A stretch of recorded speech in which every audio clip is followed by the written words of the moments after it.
Salut Xavier. Voilà. Salut Xavier.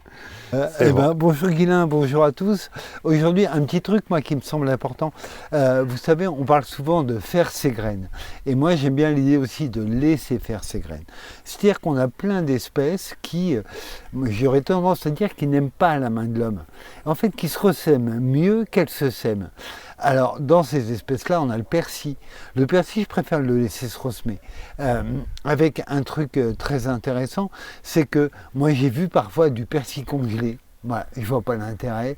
Je trouve que déjà c'est une énergie fossile, quand on peut s'en passer, c'est plutôt pas mal.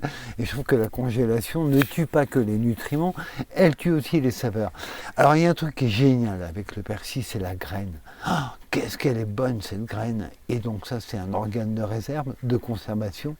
Quand vous récoltez la graine, vous avez toute la saveur du persil. Vous avez 2 ans devant vous de conservation dans un petit bocal à l'abri de la lumière et de l'air. Et voilà, surtout ne congelons pas le persil, quoi. La graine, c'est un délice.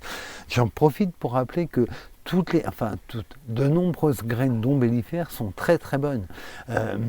Persil, coriandre bien sûr, fenouil, carottes même. Donc surtout allons-y. Alors là, vous voyez, donc j'ai mon pied de persil là, ici, que je laisse grainer, et je vais faire une récolte. Alors je suis pas forcément un bon exemple. Moi, je récolte un peu comme un sauvage, comme à l'époque où on produisait de la semence. C'est-à-dire qu'on venait avec un grand bidon, on mettait les têtes et on tapait comme des sauvages. Ouais. Alors là, maintenant, je suis un peu moins sauvage. Là, je prends un petit sac papier et je prends ma tête comme ça. Et je... C'est ça. Voilà. Ah oui, de la douceur et de la délicatesse. Toujours, c'est important. Et voilà, et donc, alors vous avez les graines qui sont là, mais on a aussi un peu de balles, un peu de déchets. C'est pas du tout un problème, franchement. Je pense qu'il y a des morceaux de branches entières, oui.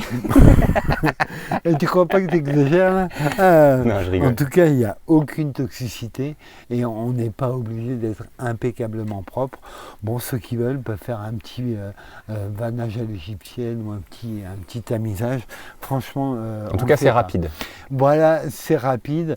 Après, je vous laisse en compagnie d'Ève, qui elle vraiment est beaucoup plus subtile, beaucoup plus fine, beaucoup plus jardinière. C'est un petit peu plus long, mais je dois en convenir, nettement plus efficace que mes méthodes un peu bourrines. Juste après la séquence avec Eve, et puis à très bientôt alors. À très bientôt. Salut. Salut, au revoir à tous.